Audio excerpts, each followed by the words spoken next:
ओम नमः शिवाय। शिव कृपा योग में आपका स्वागत है। आज हमारा विषय रहेगा सिद्ध साधनाएं और सिद्धियां। मैं देखता हूं कि सिद्धियों का आकर्षण सभी साधकों में है। वो किसी भी मार्ग से साधनाएं करते हैं, लेकिन वो सिद्धियां चाहते हैं। अगर मैं इसे और थोड़ा आसान शब्दों में कहूं तो सभी साधक जो हैं वो चमत्कार चाहते हैं। अब चमत्कार जो हैं वो सांसारिक भी होते हैं और आध्यात्मिक भी होते हैं।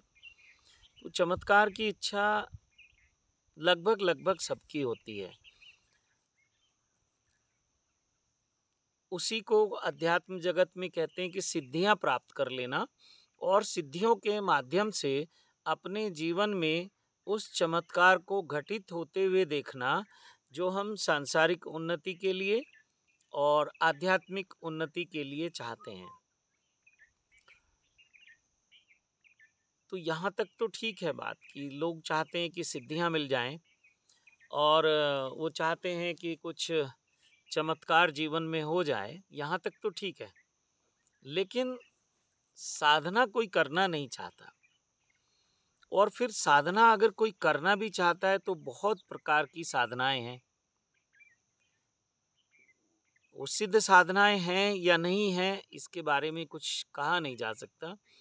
और बिना किसी गुरु के, बिना किसी संत के संग रहने से पहले आप ये जान नहीं सकते। और साधना जगत का ये नियम है कि संत को अगर आपने साधना करते हुए देख लिया तो समझना वो अभी संत है ही नहीं, अभी उसे कुछ प्राप्ति ही नहीं हुई है। संत अपनी साधना कब करता है, किस समय करता है, किस विधि विधान से करता है, ये सब बहुत गुप्त है। हाँ, वो धीरे धीरे जो योग्य लोग हैं, योग्य साधक हैं या जो योग्य शिष्य हैं, उनको वो टेक्निक बता देते हैं कि जिसको कबीर साहब कहते हैं कि साधु सहज समाधि भली, उठत बैठत कबहू न टूटे, ऐसी ताड़ी लागी। तो संत साधना करता रहता है। आप देखेंगे वो अपने जीवन के सांसारिक या दूसरे कार्यों में भी लिप्त रहता है। आपको लगेगा कि ये तो कुछ करता ही नहीं है, लेकिन उसकी साधना सतत चलती रहती है। साधना कोई ऐसी चीज नहीं है कि आपने आधा घंटा किया, 1 घंटा किया और छोड़ दिया। हाँ, आधा और 1 घंटे से उसकी शुरुआत हो सकती है, लेकिन धीरे धीरे आपको सीखना है कि सतत साधना कैसे चलेगी। 24 आवर्स, जब आप सो जाएंगे तब भी आपकी साधना चलती रहनी चाहिए, और जब आप जागृत अवस्था में होंगे तब भी आपकी साधना चलती रहनी चाहिए। तो विडंबना ये देखी है कि साधना कोई करना नहीं चाहते और साधना करने से पहले वो सिद्धियां चाहते हैं। जैसे मेरी एक वीडियो है जिसमें मैंने बोला था कि सिद्धियां सीधे ट्रांसफर। तो ये तो ठीक है कि सिद्धियां सीधे ही ट्रांसफर होती हैं, जब भी होंगी सीधे ही होंगी, इनडायरेक्टली नहीं होंगी। गुरु और शिष्य के बीच में, संत और साधक के बीच में सीधा ही ये आदान प्रदान होता है। तो बहुत सारे लोग आ गए, बहुत सारे मैसेज आने लगे, तो मैंने तो कॉल उठाना ही बंद कर दिया। और जो लोग सीधे सीधे कह रहे हैं कि मुझे जिन साधना करनी है, मुझे जिन्नात को सिद्ध करना है, मुझे ये वाला जिन दे दो, मुझे ये वाला जिन दे दो, या मेरे को ये अप्सरा साधना करा दो, या मेरे को कर्ण पिशाचनी साधना दे दो, तो ऐसे लोगों से मैं दूर ही रहा और मैंने उनको रिप्लाई ही नहीं किया। और एक नंबर, जो वीडियो में आपको नंबर जाते हैं उन पे कॉल तो अटेंड होती ही नहीं है, मैसेज होते हैं। तो मैसेज के 2 शब्द जब आप लिखते हैं तो पता चल जाता है कि आपका स्टैंडर्ड क्या है, आपका लेवल क्या है। एक छोटा सा उदाहरण बताऊं कि लोग चाहते हैं मुझे परमात्मा मिल जाए, मुझे आत्म साक्षात्कार हो जाए, मुझे सिद्धियां प्राप्त हो जाएं। बहुत बहुत तरह की सिद्धियां हैं, बहुत चाहते हैं, लेकिन उन्हें इतना भी समझ नहीं है, इतना भी ज्ञान नहीं है कि कम से कम जब आप किसी व्यक्ति से पहली बार परिचित हो रहे हो, वो भी मैसेज के माध्यम से, तो अपना नाम तो बताएं, नाम तो लिखें। बस मैं ये चाहता हूँ, मैं ये चाहता हूँ, मैं ये चाहता हूँ। तो जिनको मैं जहाँ तक है, तो उनके लिए तो कुछ नहीं किया जा सकता। वो अभी बहुत अंधकार में भटक रहे हैं। और मैं बता दूं कि ऐसा कभी भी होगा नहीं कि आपको कोई ऐसे ही फ्री में सिद्धियां दे देगा। साधना से कमानी पड़ती हैं, साधना रूपी धन देना पड़ता है, समय रूपी धन आपको देना पड़ता है। और जो सांसारिक धन है उसका तो कोई बहुत ज़्यादा महत्व नहीं है, लेकिन उसके बिना भी काम नहीं चलता है। तो मेरे यहाँ तो सिस्टम है, जो लोग साधना करना चाहते हैं वो आएँ, उनका स्वागत है। जो सीधे-सीधे कहते हैं मुझे सिद्धियाँ चाहिए, तो उनसे मैं माफ़ी चाहता हूँ। हाँ, आप साधना करो, सिद्धियाँ तो पीछे-पीछे आएँगी। जिस दिन आपके भीतर वो पात्रता आप अर्जित कर लेंगे, जिस दिन आप योग्य हो जाएंगे, उस दिन सिद्धियां स्वयं आपके समक्ष आकर खड़ी हो जाएंगी। इस ब्रह्मांड में जो दिव्य शक्तियां हैं और दूसरी आसुरी शक्तियां भी हैं, तो दोनों तरह की शक्तियां आपके आसपास आने लगेंगी। लेकिन आपको भटकने से बचना है, तो कौन बचाएगा? आपका गुरु बचाएगा, संत बचाएगा, जिसके मार्गदर्शन में आप साधना कर रहे हैं। तो जब तक आपका रिश्ता आपके गुरु से, आपके सिद्ध से, आपके संत से मजबूत नहीं होगा, तब तक आप भूल जाइए कि आपको सिद्धियां प्राप्त होंगी।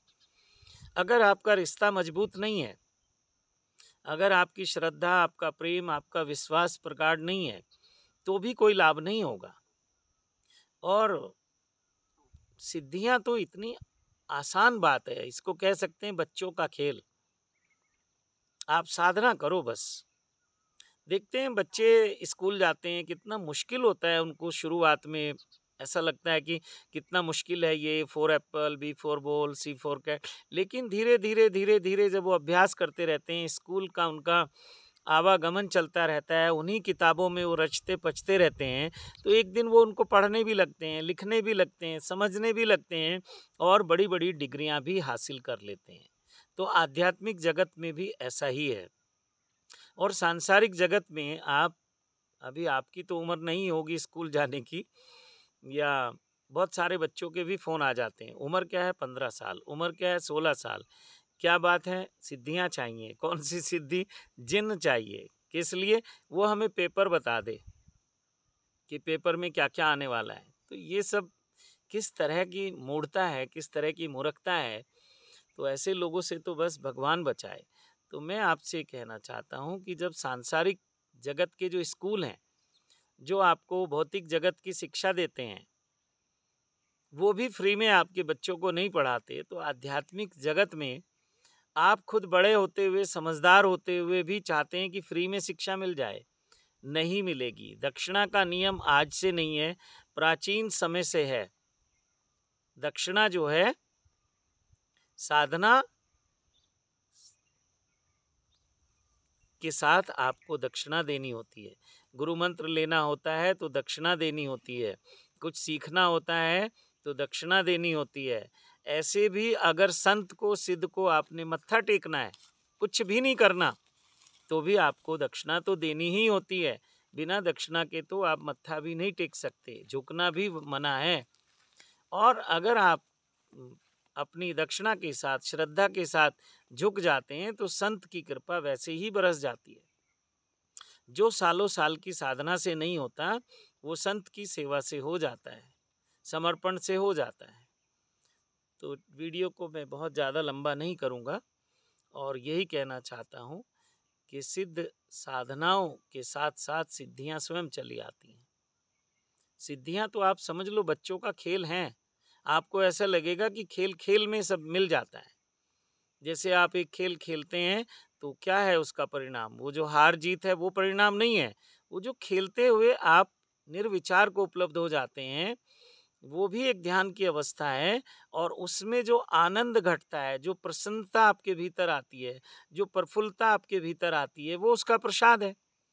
ऐसे ही जब आप किसी संत के मार्गदर्शन में साधना करते हैं, तो सिद्धियां तो स्वयं चली आती हैं।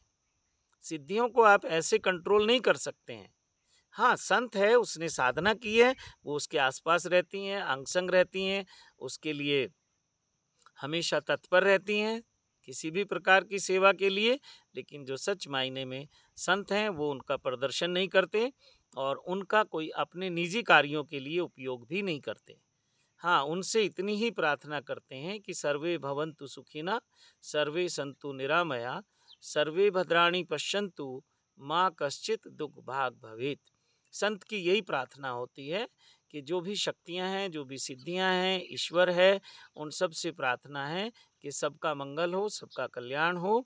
इसी भाव से वो जीवन जीते हैं। तो आप लोग सिद्धियों के पीछे ना भागो, साधना के पीछे भागो। साधना करो और देखो सिद्धियां तो आ ही जाएंगी अपने आप। सिद्धियों की बार बार बात करने से क्या आपका आकर्षण बढ़ता है। तो इसलिए साधना के साथ सिद्धियां तो हैं ही हैं, लेकिन आप फोकस करो। आप अपना जो आपका फोकस है वो आप करो साधना के ऊपर। आप साधना करते जाओ और देखो सिद्धियां कैसे प्राप्त होती हैं। चुटकी में होती हैं। चुटकी मतलब जिस दिन होगी ऐसा लगेगा ये तो अरे, आपको विश्वास नहीं होगा और आपके आसपास वो सब खेल होने लगेगा जिसकी आप उम्मीद करते हैं। तो आज मैं अपने ऋषिकेश नीलकंठ आश्रम में हूँ और ये आप देख ही रहे हैं आश्रम का दृश्य है। आसपास जंगल हैं, पहाड़ हैं, पक्षी हैं, यही मेरे मित्र हैं। एक बार आपको थोड़ा सा इसका व्यू दिखा देता हूँ और हम चाहते हैं कि कुछ इसमें अब ध्यान शिविर का आयोजन हो। ये देखिए, जैसे ये कुटिया अभी हमारे पास नहीं है, ये बाबा रामदेव हमारे पड़ोसी हैं, उनकी कुटिया है, उनके कुछ कर्मचारी रहते हैं। ये आसपास का जो एरिया है वो मैं आपको दिखाता हूँ। देखिए, ये देखिए अभी थोड़ा सा झाड़ियाँ वगैरह हो गई हैं। ये सामने माउंटेन व्यू है और इधर जहाँ आप देख रहे हैं सूर्य देव हैं, इधर गंगा जी के दर्शन हैं, गंगा व्यू है। तो ये लैंड जो है बहुत ही सिद्ध भूमि है और ये गोमुखी आकार में है और देखते हैं महादेव की क्या इच्छा है। यहाँ हम लोग कुछ कर पाते हैं या नहीं कर पाते हैं, लेकिन साधना यहाँ बहुत बिना कुछ किए यहाँ साधना होती है। तो आइए, आप सबका स्वागत है और बस फिर से आपसे कहूँगा कि साधनाओं के पीछे भागो, वो भी सिद्ध साधनाएं। सिद्धियाँ स्वयं चल कर आएंगी। ओम नमः शिवाय, ओम नमः शिवाय, ओम नमः शिवाय।